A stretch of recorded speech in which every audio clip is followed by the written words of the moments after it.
qué es eso de violencia intrafamiliar. Y muchas personas dirán, no, eso es la pelea de todos los días, la tipificación del Código Penal en Colombia, de cómo se entiende el maltrato o la violencia intrafamiliar. Resaltar son esas señales de alerta, como diciendo es que es solo una discusión y ya va a Ya, pasar. no, Puede llegar a escalar a situaciones mucho más graves. o sea, el trastorno es parte de muchas veces de las secuelas, trastornos de depresión, trastornos de ansiedad, trastornos de estrés postraumático, trastornos hasta de bipolaridad. Tenemos emociones, no somos de piedra, eso no nos hace menos que nadie. Nada, bienvenidos a nuestro primer episodio de Tu Silencio Podcast. De verdad que muchísimas gracias a todas las personas que nos van a comenzar a acompañar en este nuevo proyecto. Con ustedes, Liliana Rivera, nuestra psicóloga especialista en psicología jurídica y forense, que claramente estará pues en este espacio. Hola Juan, también psicólogo jurídico y forense, y contarles que este proyecto, digamos que nace a raíz de que encontramos que era importante realizar un abordaje mucho más profundo sobre todo este tema de violencia intrafamiliar y bueno, muchos otros tipos de violencia y de situaciones que pasan a diario y que quizás quienes están detrás y no conocen o no han estado inmersos un poco en todas estas situaciones, pues no las conocen o no las reconocen.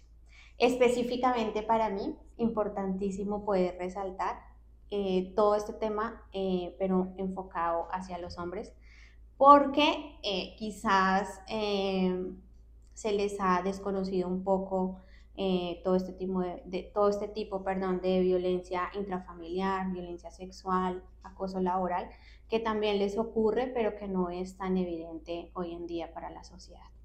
Totalmente, y el tema de la violencia intrafamiliar, como lo dice Lili, es un tema que muchas veces se sigue callando, se sigue guardando, y este podcast lo creamos para eso, para mostrar la verdad de lo que nadie quiere hablar sobre muchos temas y que estamos dispuestos a contarlos con total sinceridad y con total verdad en muchos testimonios que vamos a tener y les vamos a compartir. Lo primero es sí, que vamos a tratar en este podcast es que ustedes sepan qué es, cómo se identifica, cuáles son sus tipos, cómo se entiende la violencia intrafamiliar a nivel psicológico, cómo se interviene esto dentro de un proceso psicojurídico o de manera legal y que puedan tener un apoyo, ¿cierto? Un poquito más amplio sobre ese conocimiento que todos deberíamos de tener.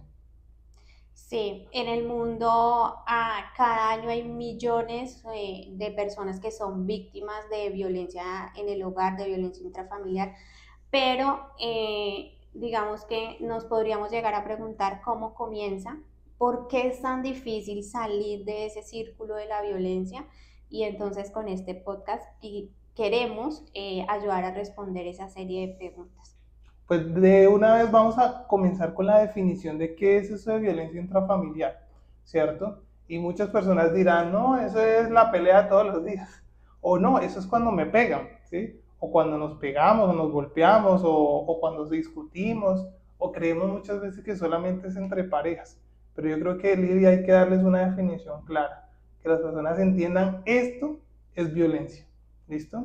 Sí, y es que la violencia intrafamiliar se refiere a cualquier comportamiento que sea agresivo o abusivo y que se presente entre los miembros de una misma familia o de una unidad habitacional, ¿no? De una vivienda.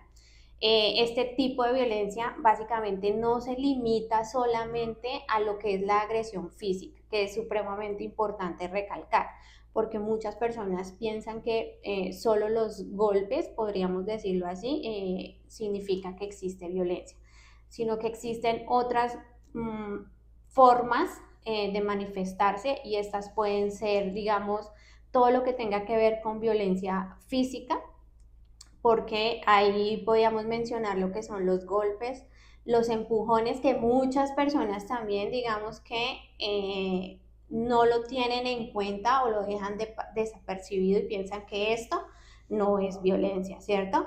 Y básicamente todo lo que le llegue a causar daño a su corporalidad. todo lo que es violencia psicológica o emocional. Y entonces aquí encontramos los insultos, esas malas palabras, esas Ujú. humillaciones y todo lo que tiene que ver con amenazas. Aquí también podríamos mencionar, y creo que es algo que es muy recurrente, y es todo lo que es esos tipos de manifestaciones o de aislamiento que finalmente terminan haciendo daño es a la salud mental y emocional de las personas que están implicadas en este tipo de violencia. La violencia sexual, Total. aquí cualquier acto sexual que no sea consentido o que termine siendo impuesto mediante eso que se llama coerción. Y la violencia económica, también otro tipo de violencia a la que muchas personas están expuestas a diario, pero que no le dan la importancia que tiene o simplemente lo reconocen, pero les da miedo quizás salir de ese círculo vicioso. Y es que esta violencia económica pues genera todo ese control, esas restricciones de acceso a esos recursos financieros y económicos que muchas veces es dinero de estas propias personas, pero hay otra persona que se lo controla o le impide, digamos, hacer uso de esos recursos, perdón, que se han ganado de su propio esfuerzo. No, claro que sí, Lili, y pues es importante que revisemos también dentro de la tipificación del Código Penal en Colombia del cómo se entiende el maltrato o la violencia intrafamiliar. Se entiende como un maltrato físico o psicológico que cualquier miembro de su núcleo familiar incurra, ¿cierto? Siempre en una conducta que constituye un delito sancionado, ¿cierto? A esas personas con las cuales se convive. Que si tiene prisión, sí, sí tiene prisión, pero de eso vamos a hablar después. Yo creo que lo más importante es que entendamos que todos estos actos, todas estas conductas que ejercemos para nuestros familiares o para todas las personas con las cuales convivimos, ¿sí? Generan claramente una violencia intrafamiliar de todas las que has mencionado. Sin lugar a duda, pues el que dañe, que se culpe, el que se lesione, el que hiera, el que humille, es violencia intrafamiliar. Es interesante muchas veces escuchar cómo en la familia se ha normalizado la violencia desde las palabras, ¿cierto? El boba, es que ese es de cariñito, la boba, entonces, y no salimos de ese círculo de no es el nombre de la persona, ¿sí? Entonces, no, es que nosotros siempre nos empujamos, es como normal, ¿sí? Siempre nos empujamos, y no, no es que tengas una normalización de que es que nos empujamos, es que esa es la forma de ejercer la violencia y se vuelve funcional. En muchas familias es funcional violentar. Se El vuelve, día que no se violenta, raro. se vuelve una dinámica familiar. Totalmente, ¿no? Entonces, acostumbradísimos aquí que desde que se nos despertamos, usted no sirve para nada. Sí, o sea, entonces, claramente comenzamos a entender que la violencia tiene un círculo en 3 fases que es bien conocido y queremos que le presten mucha atención para que la conozcan. La primera fase es la tensión, donde están todas las peleas, insultos, como amenazas, humillaciones que se han venido presentando desde cosas muy pequeñas, ¿sí? Entonces, el que tengamos los recursos económicos o el que no tengamos los recursos, el que se tome una decisión, que de pronto la decisión que se tomó no sea bien tomada o haya tenido unos efectos diferentes, ¿sí? En general, en la cotidianidad, creemos que estas son situaciones normales, ¿sí? Es como si siempre peleamos por lo mismo.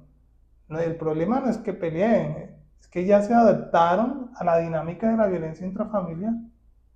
La fase 2 que es la explosión, ¿cierto? Y es donde Lili nos mencionaba todos los golpes y cómo hay un abuso verbal, se puede presentar el abuso sexual, de complacencia, entre comillas, que no tiene nada de complacencia, ¿sí?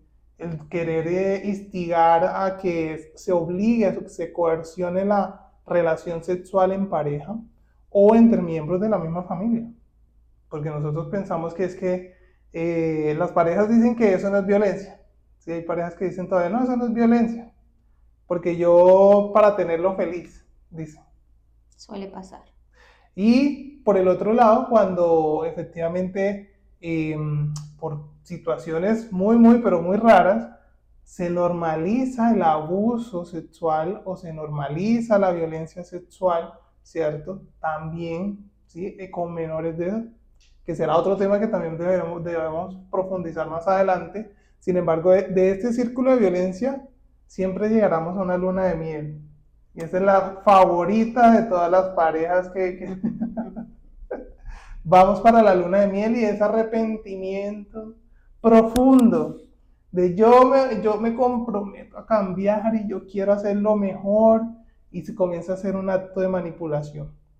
Si tú estás viendo esto en este momento, pues queremos invitarte a que identifiques que no es normal. Definitivamente, más que un problema, es el síntoma de violencia. Esto que se experimenta y reexperimenta de muchas formas, en muchas situaciones, y que siempre nos lleva a que nos mantengamos, ¿sí? En una constante de tensión, explosión y la luna de miel. Tensión, explosión y la luna de miel. ¿Cómo lo ves, Lili? Es un tema que sucede a diario y dentro de esto que Juan Camilo menciona, del círculo de la violencia o del ciclo de la violencia, es importante quizás resaltar y no solamente para quienes están siendo víctimas de violencia, sino también para esos familiares o esos amigos que quizás nos van a escuchar y son esas señales de alerta que existen dentro de todo este círculo de la violencia intrafamiliar y que puede llegar a manifestarse de distintas maneras. Y entonces aquí es importante identificarlas para poder ofrecer esa ayuda a tiempo. Estas señales pueden llegar a ser físicas y entonces aquí sería importante poder llegar a evidenciar o si digamos se evidencian que hay lesiones recurrentes o inexplicables, entonces son moretones, Oh, cortadas, quemaduras, fracturas que aparecen con frecuencia sin ninguna explicación que sea convincente, ¿no? Ese dolor físico constante que a veces se escucha de dolores en el cuerpo, especialmente en esas zonas que permanecen cubiertas, pero que son objeto de la agresión, ¿no? completamente. Entonces, todos esos signos de maltrato, esas marcas en el cuerpo, esas cicatrices o esas quemaduras pueden llegar a indicar esos episodios de violencia. Todas las señales psicológicas y emocionales, y acá importante tocar este tema de la baja autoestima y esos sentimientos de culpa, porque eso es lo que realmente la violencia intrafamiliar o cualquier violencia termina causando. El deterioro del autoconcepto completo. Sí, y es que la víctima básicamente termina sintiéndose la responsable de esa situación y cree que se merece ese maltrato, ¿no? Y Sí, esto genera ansiedad, genera depresión. Entonces aquí hay cambios de humor supremamente drásticos, hay sentimientos persistentes de tristeza, de angustia, de desesperanza y en algunas ocasiones hasta ataques de pánico. Ese miedo constante y a menudo, digamos, ese estado de temor ante la presencia de ciertos familiares o de esa persona que es quien ejerce la violencia. ¿Y por qué? Porque básicamente les recuerda, digamos, todos esos episodios que ha venido, digamos, totalmente. que ha venido sufriendo, ¿no? Ese aislamiento social que es otra de las causas o de las señales, Bastante. porque la víctima básicamente en particular termina retirándose de su círculo social, de sus amigos, de su círculo familiar y de todas esas actividades que solía disfrutar hacerlas manteniéndose en un estado de aislamiento. Entonces todos esos comportamientos y esos cambios que se generan Ujú. en el entorno, pues básicamente y generalmente terminan siendo de contacto visual, ¿no? Entonces también empiezan a hablar en voz baja, a mostrarse excesivamente retraídas, cautelosas cuando están en presencia de otras personas. Ahí puede llegar a ocurrir alteraciones dentro del rendimiento laboral o académico. bastante. Entonces esa dificultad para poderse concentrar, esas ausencias frecuentes o todo lo que se puede llegar a denominar el descenso notable en el rendimiento de las actividades que desarrolla a diario. Y aunque no lo crean, el cambio de la forma de vestirse, Uy, sí, bastante. Impacta. de maquillarse, pasan de, digamos, de tener una forma así de vestirse, no de arreglarse Exactamente. físicamente, a dejar de hacerlo, porque la víctima a veces intenta ocultar todas esas lesiones que está ocurriéndole o esos cambios bruscos como respuesta a ese maltrato. Completamente. Hablemos de los hombres, porque los hombres también tienen violencia, o sea, no vamos a negar que los hombres también son violentados a nivel intrafamiliar, que son poco visibles, que son poco hablados, que es de lo que menos se quiere mostrar muchas veces en la sociedad, porque sí, las mujeres históricamente han sido más violentadas, pero los hombres también. Y eso nos debe invitar también a hacer una observación de esas señales de alerta. Esos hombres violentados que también se aíslan, entonces ya no salen con sus amigos, ya no quieren salir a hacer eventos ni actividades, tienen un cambio brusco frente a cómo toman las decisiones. No es el típico que le pregunta todo el tiempo a su esposa, ¿será que hacemos esto? No, no, ese no, ¿sí? Es el que definitivamente prefiere no decidir nada, ¿sí? Ese que se queda callado y dice, no sé, ¿sí? Y Sí, ahí hay un patrón de cómo se está ocultando algo, ¿sí? Que se ha normalizado y es un ejercicio frente a la violencia que se ejerce de quién tiene la razón, quién tiene el poder, quién realmente hace las cosas bien frente a las relaciones o frente a la dinámica familiar. Los hombres generalmente llegan también a las adicciones, ¿sí? Hay hombres que con el objeto ya de no aguantar y de no querer sentir y de que no volver hacia así, pero que no se quieren salir de ese contexto familiar, abuso de alcohol, abuso de drogas, abuso de cigarrillo, ¿sí? Comienzan a tener un estrés laboral bastante fuerte, una ansiedad de alto impacto, ¿sí? Hasta llegar a niveles de ataques de pánico, precisamente pensando en que todas las consecuencias de sus decisiones van a llegar, ¿cierto?, a un conflicto en su relación de pareja, ¿sí? Es bastante notable a veces con su descuidado también, tienen un descuido en su imagen personal, se deterioran de manera autónoma en su baja nivel de capacidades, en que ya no pueden hacer muchas actividades, en que ya no se sienten preparados ni listos, de que todos se sienten mal, cansancio y fatiga extrema. En los hombres se presenta un cansancio que no o sea, no tiene un origen real, ¿sí? Sino es de ya el estrés y la ansiedad que viene manifiesta todo el tiempo. Y de que muchas veces los hombres también tienen golpes, ¿sí? Y los ocultan, ¿sí? Y el aruñazo sobre todo, ¿sí? Hay hombres que tienen que el aruño en la espalda, que el aruño en el cuello, que en el pecho, ¿sí? Y entonces un día ese señor o este muchacho llegó a la empresa con un ojo morado y dijo que tuvo una pelea por allá, ¿sí? Pero de pronto no se sabe que está sucediendo un tema de violencia intrafamiliar. sí, y es que ocurre. Lo que pasa es que creo que todo este tema de masculinidad, de machismo, como se conoce, pues Uh-huh. no les permite o simplemente les intimida el que dirán y el que se exponga a que por ser hombre, pues no puede ser violentado. Uh-huh. Pero ocurre, y ocurre no solamente violencia intrafamiliar, ocurre acoso laboral, ocurre abuso sexual, bueno, un montón de situaciones a que los hombres también están expuestos. Es que creo que hasta la literatura no, digamos, no es tan explícita en abordar este tipo de violencia hacia los hombres, porque pues digamos que lo ejerce de manera mucho más global. Y si bien este tipo de violencia, digamos que se enmarca o se focaliza muchísimo más en las mujeres porque ocurre, Uh-huh.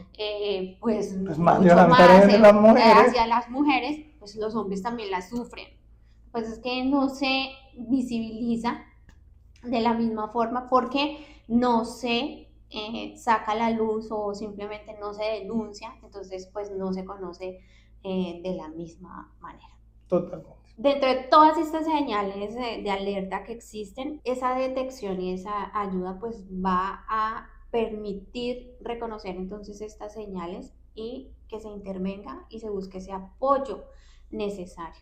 Así que si nos estás escuchando, si nos estás viendo y estás viviendo una situación de violencia intrafamiliar, es importante que si eres testigo o si piensas que esa persona está vulnerable y está siendo violentada, te acerques con empatía y sin prejuicios, sin juicios, y escuches a esa persona y le hagas saber que no está sola. Que se busque una ayuda profesional, que se contacten a los profesionales en salud mental, a esas autoridades que les corresponde, porque de esta forma, pues, digamos que se debería también informarse sobre ese recurso de apoyo, ¿no?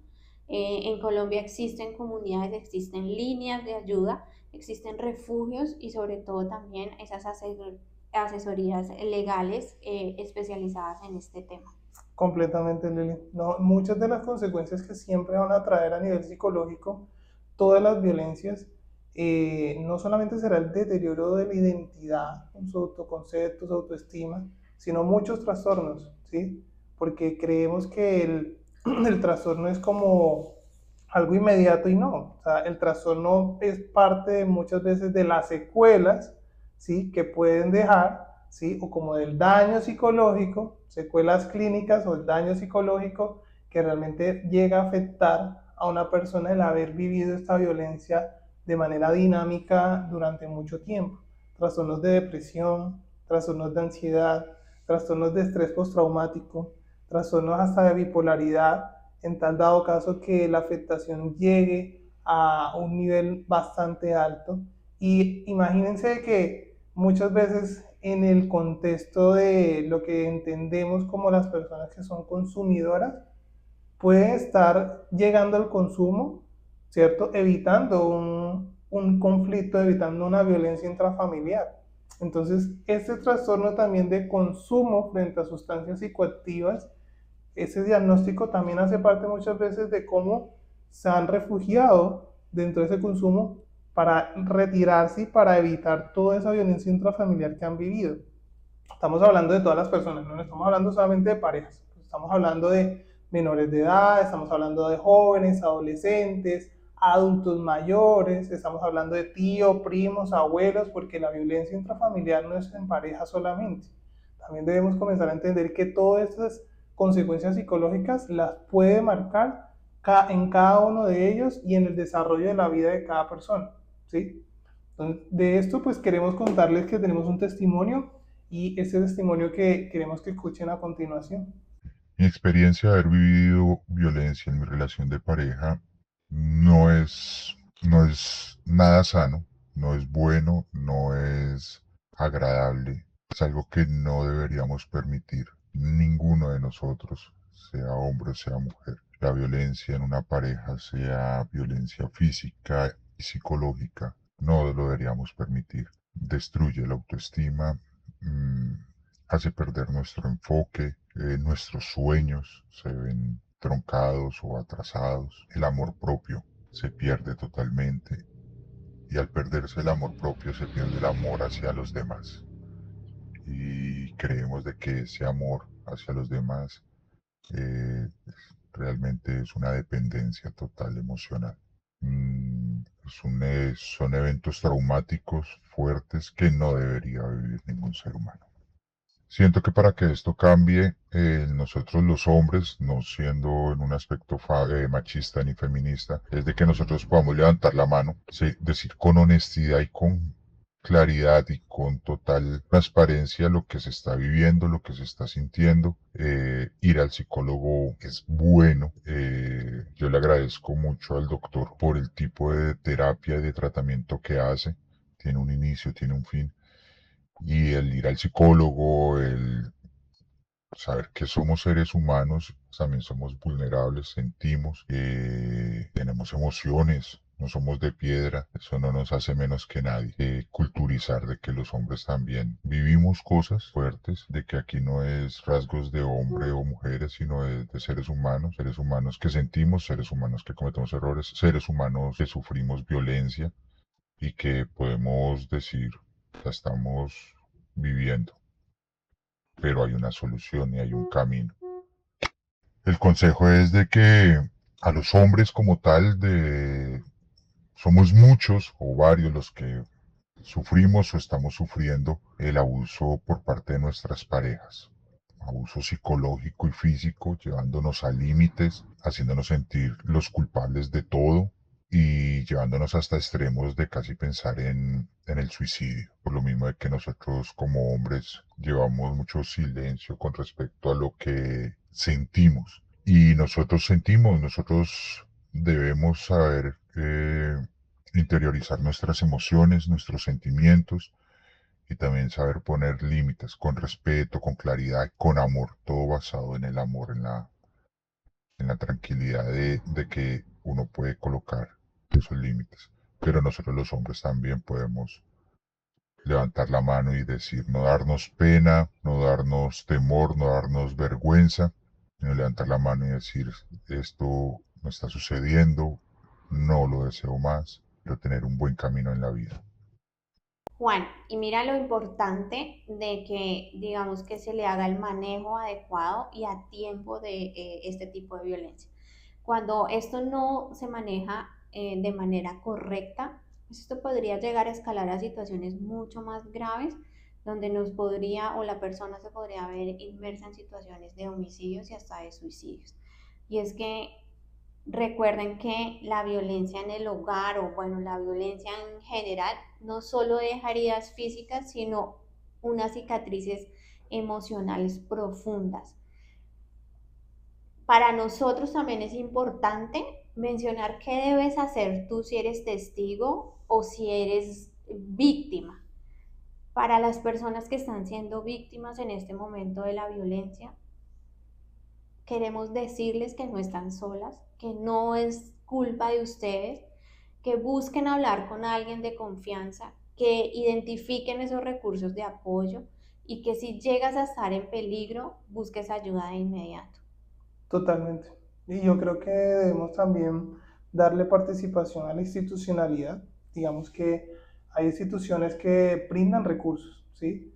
Brindan unos recursos iniciales y muchas veces, pues no, lo primero que de pronto no vamos a hacer es ir a denunciar corriendo, pero sí el hecho de asistir a tu sistema de salud puede ser parte del inicio de atender esta problemática, ¿cierto? De la violencia intrafamiliar, el de pronto que quieras buscar asesoría en una comisaría o en una institución del gobierno, pues claramente también sería apropiado que puedas utilizar las líneas telefónicas como lo mencionabas ahorita, claramente, para eso son, para que te asesores, para que des ese primer voz de auxilio, voz de ayuda y que ahí puedas encontrar muchas veces es resolver esas inquietudes que estás teniendo frente a lo que te está sucediendo.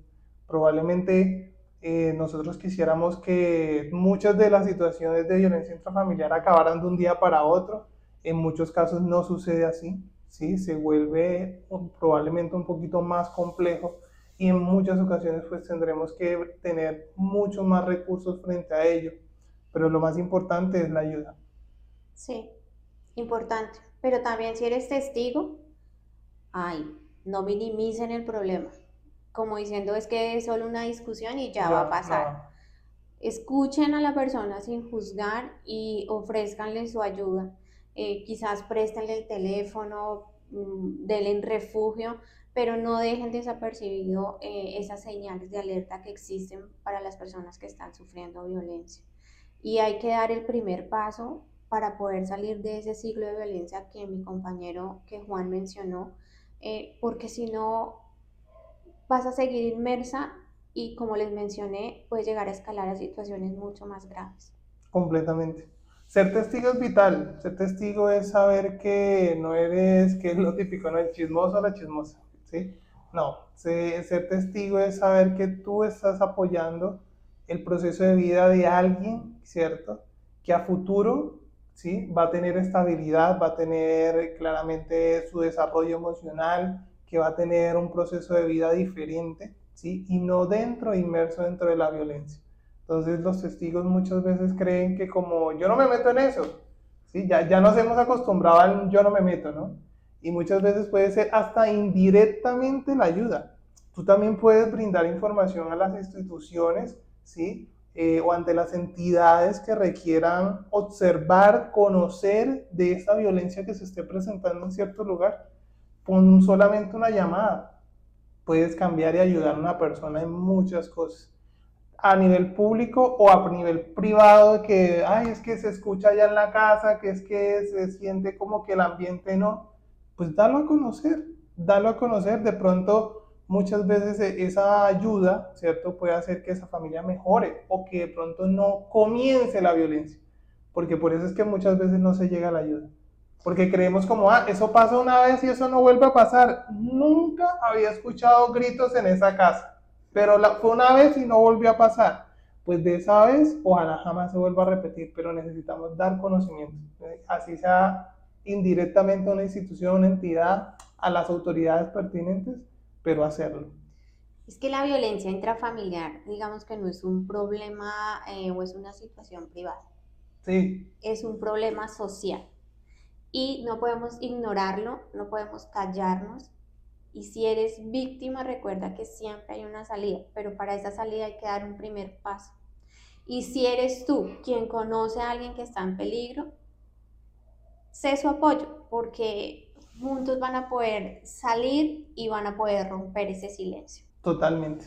A eso vinimos, a romper el silencio de lo que muchas partes. Síguenos en redes sociales para mayor información y comparte este episodio. Juntos podemos cambiar vidas. Yo creo que como último mensaje, como para ir cerrando, Lili, es importante que recordemos que no solamente es el que estamos aquí para que tú conozcas y para que todas las personas entiendan todo lo que implica la violencia intrafamiliar, sino para que también sepan que desde lo jurídico hay un tema muy importante, y es que esto es SIDA, cárcel de hasta 8 años por cosas que normalmente nosotros creeríamos que no, es que es cotidiano. Nosotros siempre somos así, o él siempre es así, o ella siempre me trata así. Eso es bastante grave. Cuando dice Lili, de verdad que es un problema de salud pública, es porque no sucede solamente en Colombia, ni en Latinoamérica, ni en Norteamérica, sucede a nivel mundial, precisamente porque son los procesos, ¿cierto?, de desarrollo de los seres humanos que han llegado a permear y alterar y claramente afectar tanto física, emocional, psicológica, económica, patrimonialmente, todos los procesos dentro de la familia. Y con eso pues efectivamente queremos que vean que la violencia intrafamiliar no es solamente una situación pasajera, no es algo solamente de que aquí llegó, sucedió y se acabó. Puede afectar a las próximas generaciones. Si ustedes quieren conocer un poco más, los invitamos a que hablen con sus familias. ¿Cuántas veces en sus generaciones de sus padres, de sus abuelos, de sus bisabuelos, también normalizaron la violencia? Y es un momento de comenzar a trabajar en ello. Así que síguenos en nuestras redes sociales y ahí vas a encontrar mucha más información. Comparte este episodio y juntos podemos cambiar vidas. Totalmente. Gracias por acompañarnos y gracias, Lili. Gracias, Juan, y gracias a todos ustedes.